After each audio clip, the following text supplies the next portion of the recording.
तो अहमद भट्ट साहब, कैसी तैयारी है यूरोप के दौरे के लिए? और यूरोप के दौरे को बड़ा इम्पोर्टेंट कहा जा रहा है क्योंकि Asia cup hockey tournament Pakistan team Indonesia में इस साल खेलेगी। आपसे मैं ये जानना चाहूँगा कि हॉकी खिलाड़ी क्या करें, क्योंकि आपको मैच फीस तो मिलती नहीं है क्रिकेट के खिलाड़ियों की तरह लाखों रुपए, आपको तो बमुश्किल डेली अलाउंस मिलता है और वो भी इतना नहीं होता कि आप गैर मुल्की दौरे पर बहुत अच्छी शॉपिंग कर सकें। तो क्या सोच रहे हैं आगे? ये भाई, इसी भी आपको बताना चाहता हूँ कि पाकिस्तान हॉकी फेडरेशन ने जब भी प्लेयर्स की जॉब के बारे में सुना गया कि उनको जॉब से फारिग कर दिया गया, तो पाकिस्तान हॉकी फेडरेशन ने उनके सेंट्रल कॉन्ट्रैक्ट जो है वो लगा दिए गए थे और प्लेयर्स को इसी वजह से थोड़ी सी जो थी मुश्किलात वो कम पेश आई हैं। और अभी तक जो हमारे जो डेली अलाउंसेस हैं वो भी हम सुनने में आ रहा है कि वो ज़्यादा बढ़ गए हैं, पहले से ज़्यादा हो गए हैं। तो तैयारी अल्हम्दुलिल्लाह बहुत पहले से ठीक है क्योंकि हमारे नए कोच हैं सिगफ्रीड एकमैन और ऑस्ट्रेलियन ट्रेनर है डैनियल बैरी, उन्होंने फिटनेस पे बहुत ज़्यादा वर्क किया है। तो इंशाल्लाह ये एशिया कप से पहले एशिया कप में टॉप 4 में इंशाल्लाह हमने फिनिश करके वर्ल्ड कप के लिए क्वालिफाई करना है और इंशाल्लाह ये यूरोप टूर जो ये बड़ा अहम साबित होगा एशिया कप से पहले। और जो है वो लोगों को, जो लोग हॉकी को देखते हैं, जो हॉकी को वापस देखना चाहते हैं, इंशाल्लाह उनको ज़रूर एक अच्छा एक सेट मिलेगा। चलें, बहुत शुक्रिया आपका अहमद भट्ट साहब, यूरोप के दौरे के लिए आपके लिए नए ख्वाहिशात। लेकिन हमारे साथ लाहौर स्टूडियो से पाकिस्तान हॉकी टीम के गोल कीपिंग कोच इमरान भट्ट साहब ज़रूर मौजूद रहेंगे। इमरान भट्ट साहब, यूरोप के दौरे की थोड़ी सी बात कर लेता हूँ। पाकिस्तान हॉकी फेडरेशन ने माली वसाइल की वजह से अपने स्टाफ को कट डाउन किया है, खिलाड़ियों की तादाद को कम किया है। क्या ये बात ठीक है कि आप भी यूरोप के दौरे के हवाले से खासे पुरुमीद थे कि आप वहाँ पर जाते, सीखते, खिलाड़ियों को सिखाते और विदाउट गोल कीपिंग कोच आप समझते हैं कि ये इतना आसान और इतना मुश्किल होगा? क्योंकि इत्तलात ये है कि जो बॉब गैर मुल्की कोच थे जो आपको ट्रेनिंग कराने के लिए आए थे, वो यूरोप में पाकिस्तान टीम को ज्वाइन करेंगे। देखिए यार भाई, बिल्कुल मुश्किलात ज़रूर हैं और यूरोप टूर जिस तरह अरेंज किया गया, क्योंकि मैं टीम के साथ था और ट्रेनिंग कैंप में भी हूँ और मुझे पता है कि जिस तरह उसको अरेंज किया गया है फेडरेशन की तरफ से, जो माली मुश्किलात चलती आ रही हैं, ब्रिगेडियर सज्जाद खोकर साहब हैं, आसिफ बाजवा साहब जो हैं, जिस तरह उन्होंने अरेंज किया है उसका रीज़न ये है क्योंकि इतने वसाइल नहीं हैं जितने यूरोप टूर के एक्सपेंस हैं और उसमें डेफिनेटली उन्होंने प्लेयर्स भी थोड़े कट डाउन किए हैं और उसके बाद स्टाफ में भी थोड़ा कट डाउन किया है। और लेकिन बेहतर ये है कि ये यूरोप टूर पे जा रहे हैं और वहाँ पे जाके ये मैचेस एशिया कप से पहले खेलेंगे, जो कि हमारे लिए बहुत ज़रूरी है क्योंकि हमारी हॉकी जो है ये 4 साल बाद एक साल ऐसा आता है जिसमें हमने वर्ल्ड कप क्वालिफाई करना होता है, हमने ओलंपिक्स क्वालिफाई करना होता है।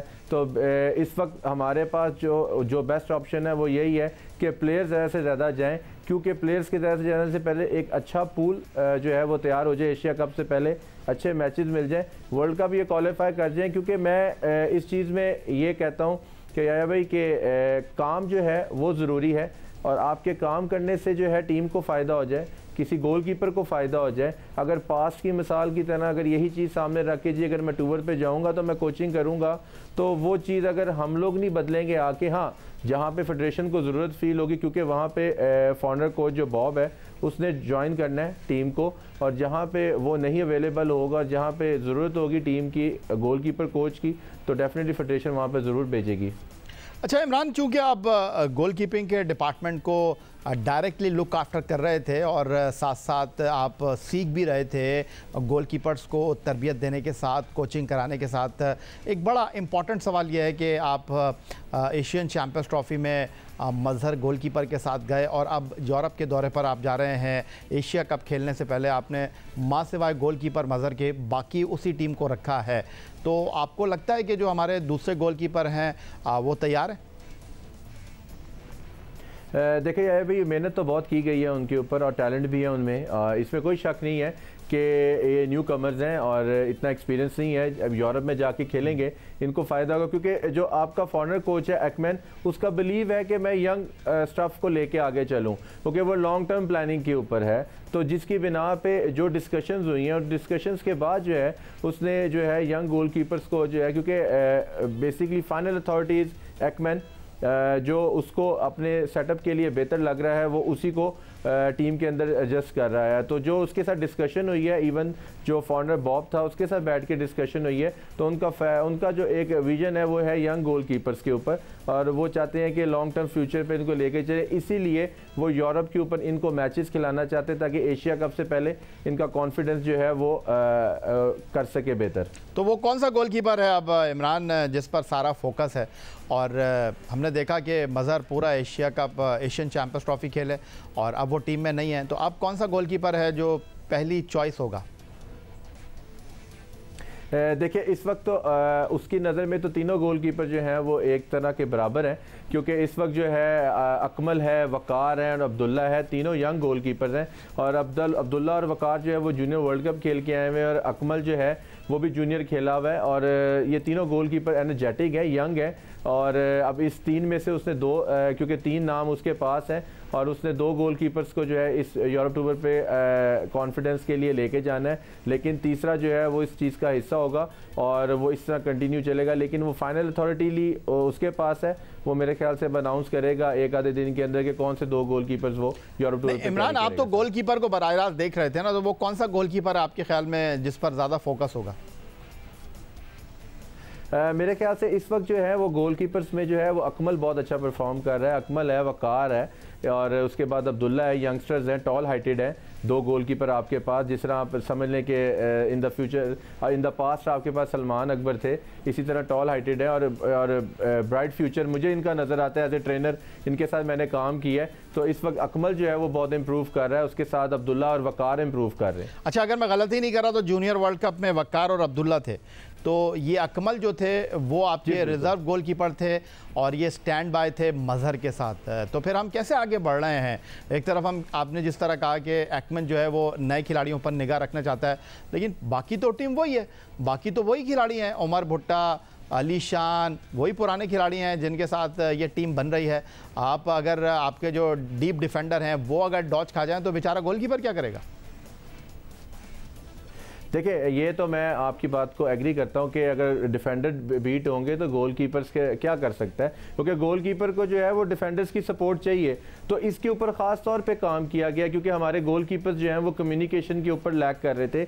जो कम्युनिकेशन गोलकीपर की एज ए कोचिंग है, एज ए कोच गोलकीपर को ट्रेन किया गया है इस कैंप के अंदर कि वो अपनी डिफेंस को कोच कर सके, अपनी फॉरवर्ड लाइन को, हाफ लाइन को कोच कर सके, मैसेज अच्छा डिलीवर कर सके, ताकि एक टीम ऑर्गेनाइज होकर खेल सके, जिससे गोलकीपर के ऊपर प्रेशर कम हो। और दूसरी बात, आपने सीनियर प्लेयर्स की बात की, उमर भुट्टा, अली शान की बात की। देखिए इस वक्त हमारे लिए मेन एशिया कप है और सीनियर जूनियर का कॉम्बिनेशन रखना हमारे लिए ज़रूरी है, क्योंकि वर्ल्ड कप क्वालिफाई करते हैं, पहली 4 में आना तो हमने वर्ल्ड कप क्वालिफाई करना है। तो जब हम वर्ल्ड कप क्वालिफाई करेंगे तो फिर हमारे पास टाइम है और उस टाइम को यूटिलाइज करते हुए हम और एक्सपेरिमेंट कर सकते हैं, क्योंकि ये यूरोप टूर ही है आपके पास और इसके बाद आपने स्ट्रेट अवे एशिया कप के लिए जाना है, तो सीनियर का कॉम्बिनेशन साथ रखना ज़रूरी था। चलो इमरान, खेल पर तो बड़ी बात हो गई आपसे, और कोविड के दिनों में आपने अपनी मदद आपके तहत लोगों के घरों तक राशन पहुंचाया, अपनी मदद आपके तहत आपने लोगों की मदद की, अपनी मदद आपके तहत आपने अपने हॉकी के सामान को फ़रोख्त किया और मिलने वाले पैसों से लोगों की मदद की। तो ये बताइए कि ये चैरिटी का जो सफ़र है ये जारी रखा हुआ है या ये कोविड के साथ ही ख़त्म हो गया? नहीं है भाई, जारी रखा हुआ है। और जहाँ तक जो मुझे समझ आती है कि मुस्तहिक लोग हैं और उन तक कोई चीज़ पहुंचानी होती तो मैं ज़रूर एक बताए बगैर और उसको शो किए बगैर लोगों की मदद करता हूं। और जिस तरह मैंने शाम की कैंपेन के अंदर जो है अपनी शर्ट जो चैंपियंस ट्रॉफी 2014 की जो पाकिस्तान ने 16 साल बाद फाइनल खेला था वो मैंने शर्ट डोनेट की थी और वो भी उस चैरिटी का हिस्सा बनी है और लोगों तक उसका भी राशन की सूरत में लोगों तक उसकी मदद की गई है। और मैं हमेशा अपनी ज़िंदगी में ये ज़रूर सोचता हूँ कि अगर आज अल्लाह ताला ने कोई इज़्ज़त दी हुई है या अल्लाह ताला ने कोई मुकाम दिया हुआ है तो ये सब इन्हीं लोगों की वजह से है। तो अगर हम कर सकते हैं तो हमें ज़रूर करना चाहिए। इमरान भट्ट साहब, हमारे आपके लिए नए ख्वाहिशात हैं और आपका बहुत शुक्रिया कि आप लाहौर स्टूडियो आए, आपने हमें ज्वाइन किया, पाकिस्तान हॉकी टीम के दौरा यूरोप और डिपार्टमेंट खेलों के हवाले से हमसे गुफ्तगू की।